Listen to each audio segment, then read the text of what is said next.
Hello दोस्तों, आज हम सीखेंगे समास, जो कि हिंदी का ग्रामर का बहुत ही इम्पोर्टेंट टॉपिक है। आप भले ही कक्षा 9 में हो, 10 में हो, 11 में हो, 12 में हो, या फिर आप कोई गवर्नमेंट एग्ज़ाम की तैयारी कर रहे हो, समास हर एग्ज़ाम में आता ही है और ये काफ़ी इम्पोर्टेंट रोल प्ले करता है आपके एग्ज़ाम में। तो चलिए शुरू करते हैं आज की इस वीडियो को। तो सबसे पहले देखते हैं समास कितने प्रकार के होते हैं। समास 6 प्रकार के होते हैं: द्वंद्व समास, द्विगु समास, अव्ययी भाव समास, बहुव्रीहि समास, तत्पुरुष समास तथा कर्मधारय समास। अब हम इन समासों को एक एक करके डिटेल से पढ़ेंगे। तो चलिए स्टार्ट करते हैं इन समासों को। तो पहला समास है द्वंद्व समास। तो देखते हैं, जिस समास में पूर्व पद तथा उत्तर पद दोनों ही प्रधान होते हैं द्वंद्व समास कहलाता है। इसे हम कैसे याद कर सकते हैं? शब्दों के मध्य में योजक चिन्ह आता है और शब्दों के मध्य में और शब्द का लोप होता है। प्रायः शब्द एक दूसरे के विपरीत होते हैं। तो इसे हम कुछ उदाहरणों से समझ सकते हैं।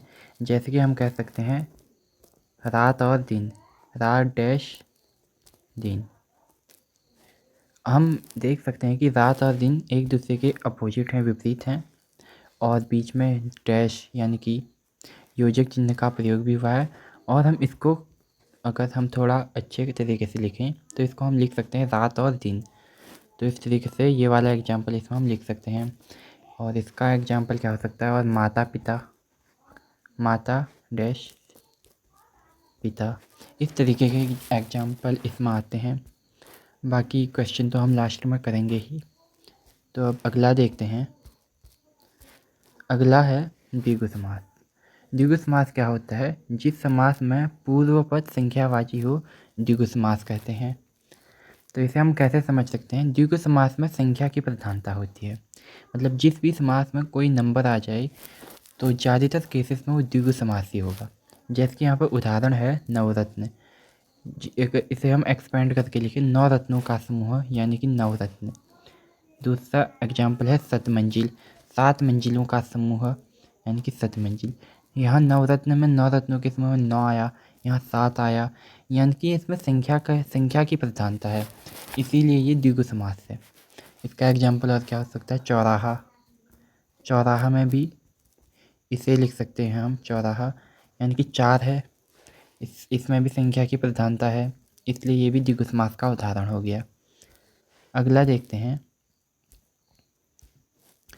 अगला है हमारे पास अव्ययी भाव समास। इस समास में क्या होता है? जिस समास में पूर्व पद अव्ययी हो, अव्ययी भाव समास कहलाता है। यानी कि जिस शब्द के प्रारंभ में उपसर्ग जुड़ा हो, अव्ययी भाव समास कहलाता है। अगर कोई भी शब्द हो जिसके स्टार्टिंग में कोई उपसर्ग जुड़ा हो, जैसे कि उपसर्ग आपको पता ही होगा, जैसे यथास्थान पर यथा उपसर्ग है, आजीवन में आ उपसर्ग है, जीवन के आगे आ लगाया है इसलिए उपसर्ग है।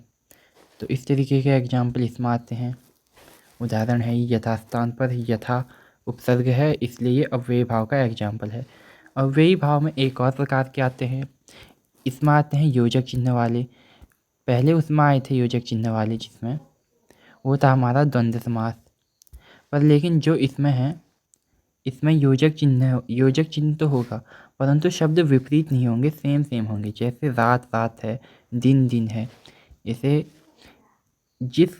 जिसमें कोई दो समान शब्द योजक चिन्ह द्वारा जुड़े हो, वो भी अव्ययी भाव का ही एग्जाम्पल होता है। तो अगला देखते हैं। अगला है बहुव्रीहि समास। बहुव्रीहि समास ऐसा समास होता है जिस समास में दोनों पदों के माध्यम से एक विशेष तीसरे अर्थ का बोध होता है, बहुव्रीहि समास कहलाता है। यानी कि इसमें न तो प्रथम पद प्रधान है, न ही दूसरा पद प्रधान है। जो इसमें दो शब्दों से तीसरा पद बनता है वही प्रधान इसमें होता है। इसका उदाहरण है नीलकंठ। यानी कि इसका विच्छेद हम करेंगे तो नीला है कंठ जिसका, यानी कि शंकर भगवान। न तो इसमें नीला प्रधान है, न तो कंठ प्रधान है। इसमें दो शब्द से एक नया शब्द बना जिसका अर्थ होता है शंकर भगवान, इसीलिए ये बहुव्रीहि का एग्जाम्पल है। लंबोदर, लंबा है उधर जिसका, यानी कि गणेश भगवान। इसमें भी दो शब्द से एक नया अर्थ निकला, क्योंकि वो तो एक ही है ना। गिरिधर, गिरि को धारण करने वाला यानी कि श्री कृष्ण। तो तो ये था बहुव्रीहि समास। अगला देखते हैं। अगला है कर्मधारय समास।